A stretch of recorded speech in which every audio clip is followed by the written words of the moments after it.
So hello ladies and gentlemen, welcome back to the behind the scene of Fianco F. So if you're not subscribed yet to the channel, please like, subscribe and comment and I'll reply to your comment. So today is currently calculate see 6:35 Monday April Monday 13 April calculate see. So this is the first we're about to enter the first loader session of the week. So this Monday, so this is 6:36. So a couple hours to go before let the session start. So let's head into the chat. So I'll show you guys what I'm expecting in the market. So guys, first on our list is going to be these are the top 1, 2, 3, 4, 5, 6, 7. These are my top 7 pairs I'm expecting this week. I'm expecting to trade this week. So apart from these pairs, I'm no longer interested in any other pair. So first on our list is going to be GBP NZD. The GBP NZD is having the move now. So we can clearly see on the weekly time frame, we are bearish on the weekly time frame. This is a previous structure point. All I'm waiting for the weekly time frame or the daily time frame to take this straight to the downside is a rejection like this, which is happening right now. So I'll be waiting for this daily candlestick to close. Once it closes like this, wait for the next day week pullback to this area, then I take it straight to the downside. Next on my list is going to be the 4-hour look clear. You can clearly see the daily is bearish as well as the weekly. 4 hours is 4 hours is very 4 hours is bullish. 4 hours is bullish as now. So looking like a clean trade. All I'll be waiting for is the daily time frame to close. So I'll take this straight to the downside. Next is going to be Euro NZD. Euro NZD is similar to GBP NZD. You can clearly see the weekly time frame.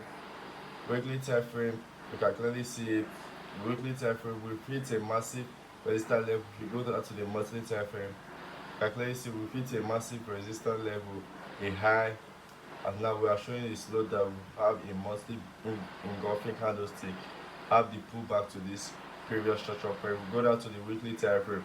You can see a reversal pattern, a head and shoulder pattern. Let me draw it out. A head and shoulder pattern, which is a reversal, a sign of reversal pattern, and the right shoulder. So we broke the neckline. Now we are coming back to retest the neckline. Can you see? So all I'll be waiting for on this trade for me to take it straight to the downside. So we go down to the daily time frame. I'm looking for a side of rejection, which is happening right now. Side of rejection at this EMA, at this area of daily area of interest at EMA 00600. So we'll go down to the 4 hours. You can clearly see the 4 hours is also bullish as well as the GBP NZDs.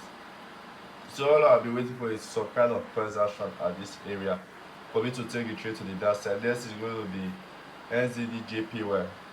NZD JPY on the weekly time frame. On the weekly time frame, we are currently bullish. This is the higher low and this is the higher high. So we tested previous structure point. Now we have the engulfing. All I'll be waiting for, we have the weekly engulfing.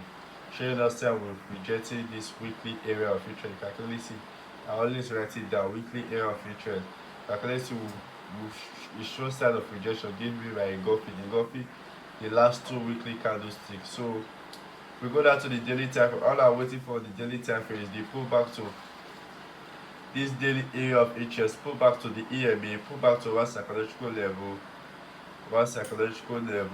9200, and give me my rejection, give me my engulfing, then I take the trade to the outside. You can clearly see this daily area of interest is a well respected area. Whenever we are above, we sell. Whenever we are above, we sell. Whenever we are above, whenever we are above, we buy. Whenever we are above, we buy.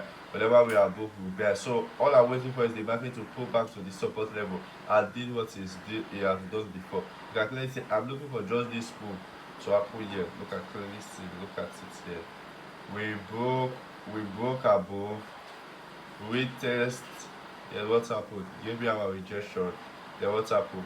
We buy to the outside. Something like this that wants to happen here, that I'm expecting will happen here. We bet, we break, we retest, then what happened? We bet. So this is what I'm waiting for to happen. The rate is that I bet I'm really patient on this trade. This is next setup. So guys, stay tuned. Next on our list is going to be GBP USD. GBP USD is having the move how I said it on the weekly time frame. GBP USD, we can clearly see we are in a bullish move to the upside. Now we shifted bearish. This was the higher high, this was the higher low, this was the higher high, higher low, higher high. Now we've broken above this higher low, shifting the market bearish. This becomes the lower high, this becomes the lower low, created a new lower low. So when we have a new lower low, what then we need a new lower high. So this becomes the new lower high, this becomes the new lower low. Now we've shifted bullish, broken above this lower high. So all I'm waiting for on this, on the weekly time frame, or the daily time frame, sorry, is the pullback to this,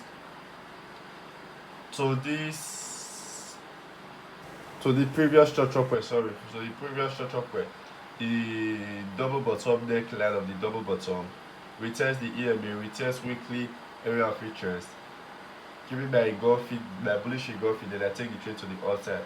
That's what I'm waiting for on GBP USD. The 4-hour time. What I love about this trade on the 4-hour time frame, if this market pull back to this, either this daily area of interest or the weekly area of interest, the market will still be bullish without it taking out this high. The market did not take out this high and it's pulled back to this area, the market will still be bullish. That is what I like about this trade. So next is going to be CAD JPY. CAD JPY. Last week I was interested on this trade last week. I was waiting for the trade pulled back to the area of interest for a 4-hour middle area of interest. I can see the 4 hours middle area of interest because we don't have clearly more than 3 touches. So the 4-hour pullback here, I was waiting for my engulfing for me to take the trade. So that's why I say patience please guys, patience please. No engulfing, no trade. This is my engulfing, so the trade we just avoided this loss perfect. So I'm still interested in this trade this week. All I'm waiting for is the break and retest below this 4 hours middle area of interest for me to take the trade to the downside. Next is going to be SZD card. SZD card on the weekly time frame. This is a high risk trade. You can clearly see I want it here. A high risk trade. I don't recommend you guys to take this trade because we can clearly see the weekly is bullish. This is the weekly higher low and this is the higher high. I get me. So we did not broke above this higher low. Let me mark it so you guys can see. You can see we did not broke above it. So this is still a bullish trend. So if we go down to the weekly time frame, if we go down to the daily time frame, sorry. So we need I'm expecting for the market to pull back to this area. We test previous structure point before we have the next move to the upside. So I was planning to take this counter trade to the downside. While I'm not taking the counter trade, I can see a reversal pattern on the 2 hours. You can clearly see this head and shoulder. We've even broken below the head, the neckline. This was the left head, the right shoulder. We've broken above the neckline. Now we are retesting it. So I'll be interested in taking this trade to the downside. This is Irish the counter trade. If I see a engulfing, I take the trade and I'll be taking the trade at London session 9 o'clock. So the time currently is 6:46. So I'll be taking the trade at London session so I can have momentum to push the trade so that I take profit quickly or by SF quickly. Next on my list is going to be USD. The last and on the list is going to be USD. So USD card, not too interested on this pair. USD card, the weekly time frame. I can see the weekly time frame is bullish. Weekly time frame is bullish. Daily time frame is bearish. So this was why I don't love this trade. Daily time frame is bearish. So for me to take this trade, I'll be waiting for the breakout retest below this lower high for me to take this trade, or this trade might pull back to this 4-hour area of interest before you take the move to the upside. So let's see how this trade plays out. So guys, if you wanna join my Sunday swing on how these are all the pairs I broke down and analyzed on my Sunday swing, and I'll pick my top 5, top 6 pairs These are all the pairs I analyzed on Sunday Swing. So I'll pick my top 5 to 6 pair I'm expecting to trade this week. And I'll tell you guys why I'm expecting to trade this, why I'm not expecting to trade this. So if you wanna join my Sunday Swing, link on my Telegram, join my Telegram group, and you will be a part of my Sunday Swing top down analysis. So join my Sunday Swing, join my Telegram link on my bio. I'll be posting some screenshots of my Facebook. So join my Facebook name Yangle FS. So join my Facebook. You'll be seeing some screenshots on how the trade is playing out. I still drop on Telegram. So I drop some on Telegram and I drop on Facebook. So join my Facebook, follow me on Facebook, and subscribe to me on YouTube, and join my Telegram channel. Are you getting me, guys? So sorry I forget, I still post some trade ideas on my Instagram. So join my Instagram. I post all those things there. So thank you guys. See you guys. Instagram name Yangle FX. So see you guys.